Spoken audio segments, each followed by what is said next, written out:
What's up, everyone, and welcome into your Celtics source on this Wednesday evening.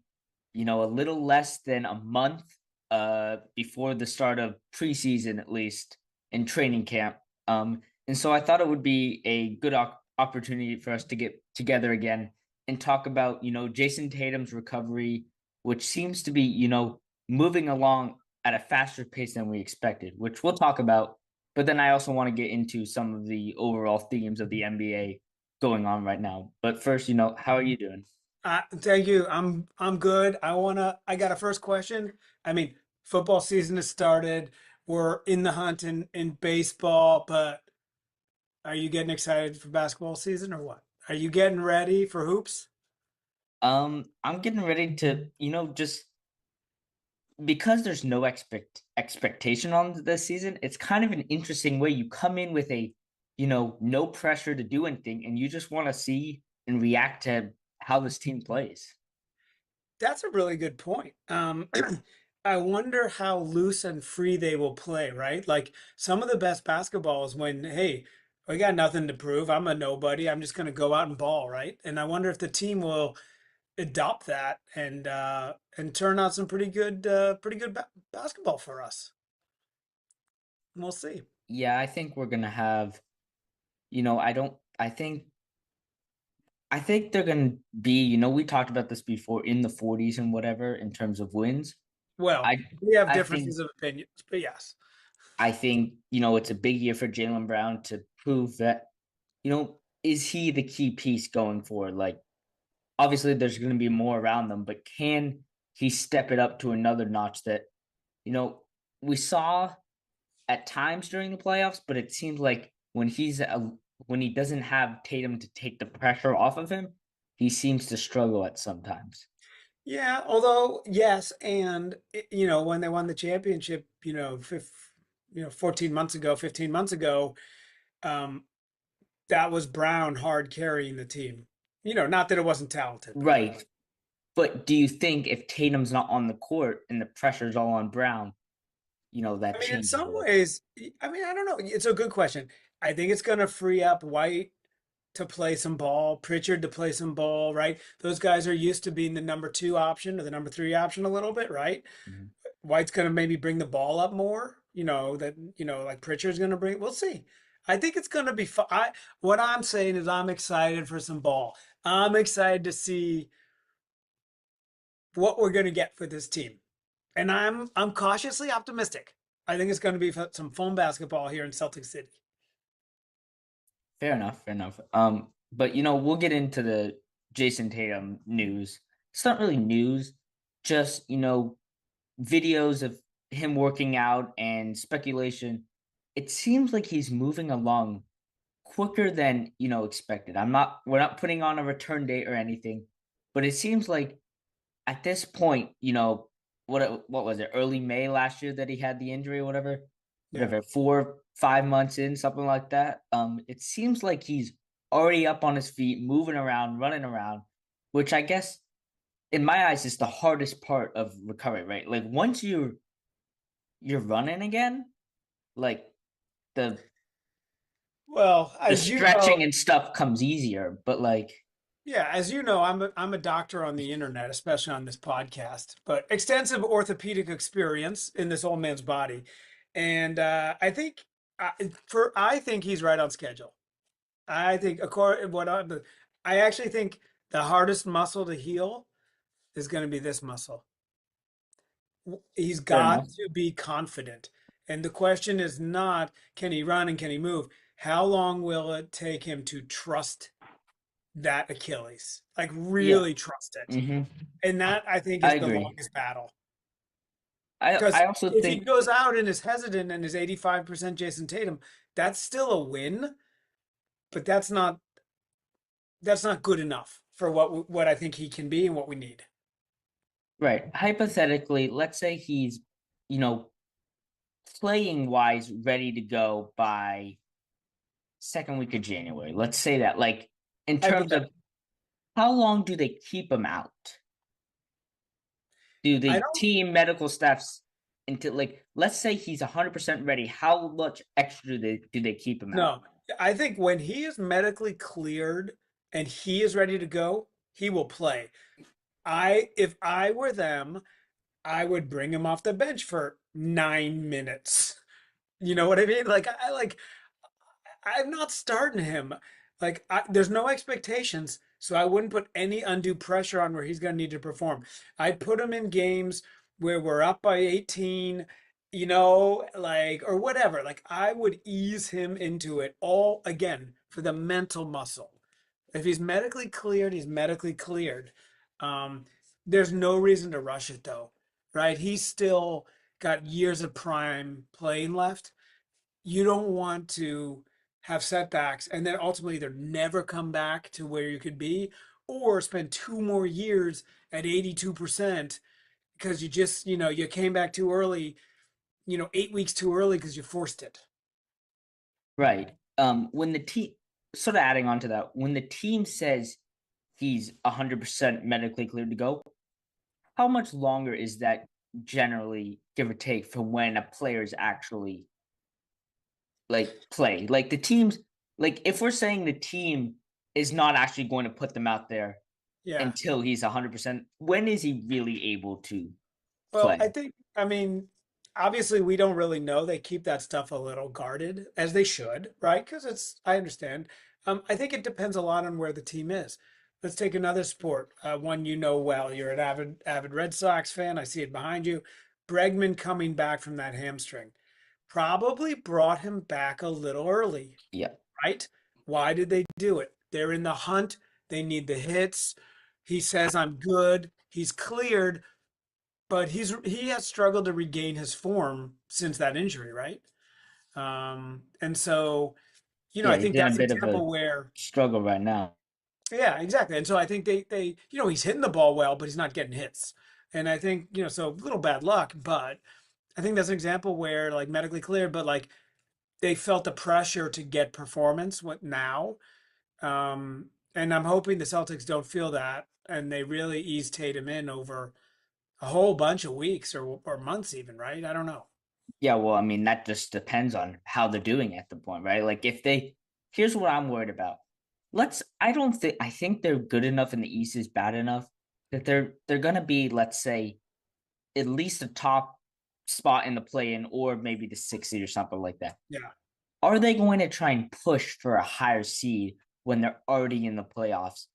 That's what I I'm worried think, about. Like, yeah, I if mean, they're the to be 6th fair, seed, by then why though, don't you roll with it? And if Tatum's ready to go, then you play him in the playoffs, but you don't worry yeah, about getting that in the regular season. yeah, although by then you're already in April, right? So you're already 11 months back on what should be, let's call a good 9 month recovery, something like that, right? So Mm-hmm. he should, again, all things being equal, knock on wood, he should be fine. Um, if Brad Stevens, if Missoula, our good friend Joe, we've seen him around town here sometimes to call me and say, Dr. Lieberman, what do you think we should do here? I would say if you're in the play-in, yeah, you got to push to get out of the play-in. If you're the 6th seed, whatever.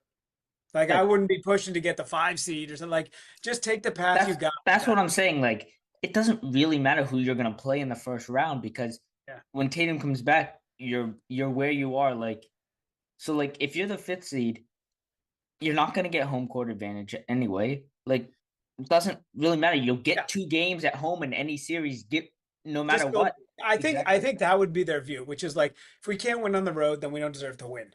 So like if we got to go through Cleveland or I mean we'll see who wins, right? We got to go through um back through Indy, Cleveland, maybe the Magic, I don't know, right? Like Knicks. Okay, we just play who we got to play and let the chips fall where they may. But I think I'm gonna predict right now, and as this will loyal listeners know, I'm never wrong.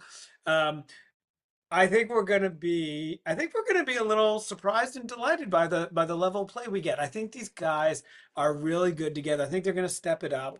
And I'll tell you, you're watching Brown. You keep your eyes on him. I'm watching Queta. I want to see can he be a real starter? A Well, year ago at this time, or maybe 10 months ago at this time, we would have been like, yeah, we got a guy, and kind of faded down the stretch. So that's what we got to keep an eye on for because we I'm need an everyday starter there. I'm actually interested in, obviously Kate, we need a center. That's the biggest, a starting caliber, or not even starting caliber, functional center. Like it has to be someone. We need a B. I'm sneakily keeping my eye on a guy like Xavier Tillman, who we just didn't see down the stretch of that game. And I know you have to go soon, and I'm gonna keep going a little bit longer after you're done. But like, sort of wrap it up here with you. You're Well, before we wrap it up, I want to talk about LA for a second, but like, well, but go ahead. Let's wrap the Celtics. yeah, I just think, who we have Brown, we have Pritchard, we have White. You need three guys that can get, or I guess you have a guy like Simmons as well. Can you Yeah. get a forward player, a three or a four, and a center? Who any of those could step up, right? Yeah. It's year three. We have to get something from Jordan Walsh, right? Yeah. Like you Yeah. can't Or we just need to trade him. We got to move him, right? right. To a team where he can add more value. So, Hmm. when I have dinner with Brad, we'll talk about that. Yeah, you do that. You do that.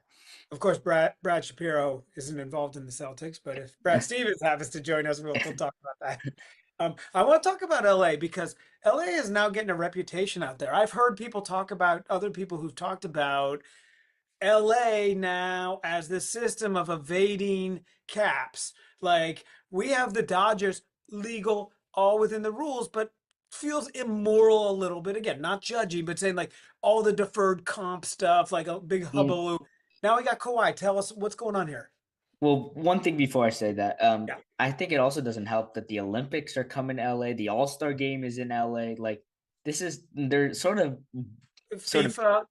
yeah. Like it could end up turning south very quickly if I things mean, don't. I don't think it will, but No, I it don't think sure so either. seems like LA Um, has a penchant for playing games with salary. all right. Here's my thoughts. Yeah. Kawhi Leonard, I'm gonna say this straight up, is washed. He's done. He's not. He's not going to be contending for championships. I mean, he's only 34, but he is on his decline You quickly. think so? All right. He's not worth whatever $28 million. Like he is a mid, maybe a little bit higher, given that he's won a championship and he is a star in this league. But he's on the higher end of the sort of mid salary tier. That that is a bold take. I'm gonna have to leave that there with you, and I will let you continue to expound on it. We will pick this up on our next episode. I think the NBA is gonna come down hard on this and call BS, and I think they're gonna give it the ixnay. Well, I mean, there isn't at the moment proof to say like it isn't that, right? Like everyone knows, sneakily that it is, but if you don't have proof, evidence, you can't say it is. Like, Well, I come on, will see. everyone knows Steve Ballmer. Everyone knows that Kawhi Leonard that We'll like this see. happened, but like We'll see you what can't happens. prove it. And here's what I'm wondering. One last thing before you go. Yeah. Coaches have to sort of vote on this stuff.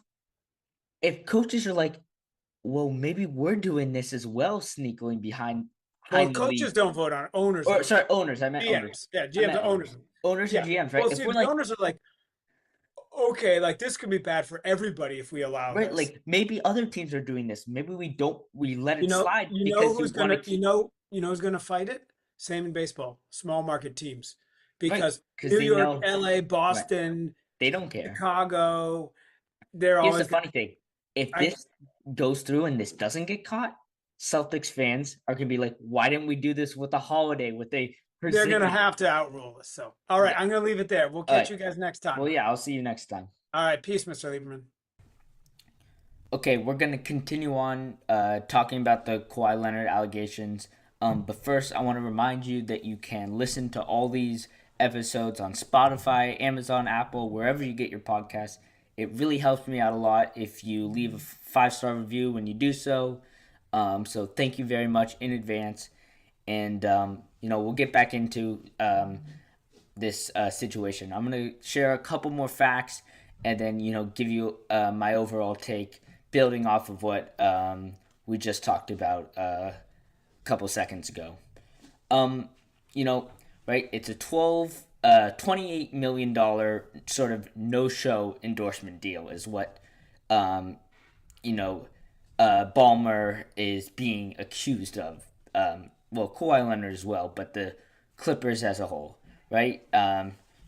Payments are basically saying that Kawhi Leonard is staying with the Clippers, and it's raising, these sort of suspicions that he's not actually playing, but he is getting the money anyway. Right, and we saw this in 2019 a little bit, when Kawhi Leonard, sort of his camp, his you know his agents and whatever, allegedly sought basically team ownership stakes in a $10 million no-show sponsorship, when he was back with the Raptors in Toronto. This is very similar to the Joe Smith Timberwolves scandal in 1999, which led to heavy fines. And, that's what I'm going to talk about right here, right? There are many sort of ways this can go if they're found guilty, right? If they're not found guilty, that's a whole nother situation that owners need to talk about. And, sort of, as I just said, right? Like, if they're not found guilty, why did the Celtics not do this and keep Porzingis, Luke Cornett, right? All these things.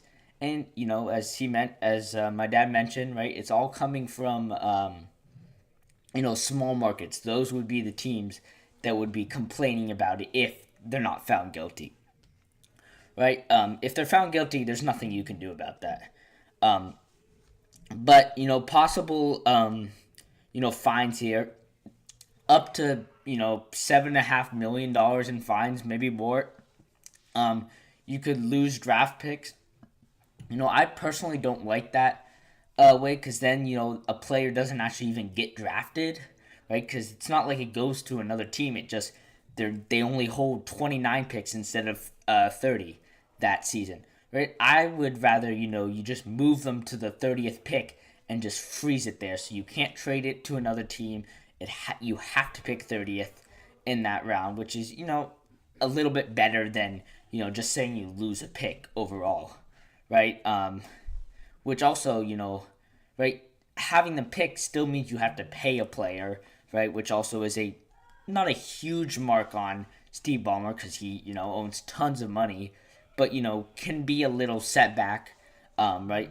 You could do all sorts of stuff with this second apron now. You could basically just go down hard on this team, make it impossible to do trades, impossible to aggregate salary, all that sort of stuff that a second apron would do. Now you could just make it part of the fine, right? And basically freeze this team, which it's a team that Kawhi Leonard, as we just talked about, is in his last wave of contention, I would say.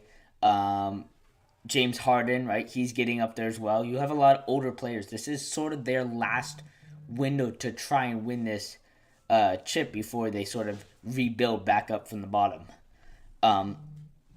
You know, Steve Ballmer, right? He says that this was, a little minor investor and they didn't know that this was happening, right? I mean, that's bullshit, right? Like, we know Steve Ballmer has his hands all over this, right? The Clippers insist that they, only made an introduction to and called basically they calling this circumvention fake. These accusations, at least, right? Because they're saying that they only made an introduction to this to Kawhi's uncle. But I think my view is that you have, like, it doesn't affect. I mean, the reason they're doing this is because they're realizing that Kawhi is just not playing up to his contract anymore. So they're trying to get off the contract and maybe add some pieces around him to help maybe win a championship in this last eight. Right? I personally think that the Clippers have enough to win if you're getting an MVP type Kawhi who's healthy in the playoffs, which for the first time last year it seemed like he was, right? Because he's never healthy. But I think that's why this whole thing's happening, because it's not about the money, because Steve Ballmer has plenty of money. It's about the fact that you're paying a guy to sit on the bench and be injured all season, right? And they don't want to do that, even though in the NBA contracts are guaranteed, so they have to pay it. So they're finding a way out of this, which Kawhi has, agreed to do to sort of, help out the team. So in a cheeky way, it's sort of helpful from Kawhi. But I think, if you're the Clippers, if they're found guilty, right, it's going to be even worse. But, in the first place, if I'm the Clippers, I would just suck it up and hope that Kawhi finds a way to stay healthy for another consecutive years. Fingers crossed, because that the likelihood of that happening is not very high. But yeah, we'll wrap it up here. Keep it short. Thank you guys so much for watching. Follow on social media. We will have highlights, clips, and whatever. Probably a couple more episodes leading up to training camp, which, as I mentioned at the top of the show, is less than a month away. We will do reactions on, sort of media day and what guys say during media day. We'll talk about that. We still have to, talk about this roster, whether we think Anthony Simmons is going to be on the team opening day. I think the roster is the roster in the sense that, they're not going to be getting any more players, but, at least free agency wise. But they possibly could do a trade, although at this point I would say, why do a trade before the season even starts? Let it go into the season, right? And I think Anthony Simmons can have a big role in this team, at least offensively, right? Can he be a fill-in for what Jayson Tatum was missing, right? Obviously, he doesn't have the defense, and I think he can work on that if he's in a good defensive scheme, which, Brown, White, they're both pretty good defenders, and you can get, defense out of some other guys as well. It's going to be harder, but I think if you can build a good defensive culture, guys like Simmons can fit right in. Queta can get better at on the ball, on the perimeter defense. But yeah, we'll leave it at that. Thank you guys so much for watching, and until next time, go Celtics. It's over. Time to say it again, Boston. Anything's possible. Banner number 18 has been secured.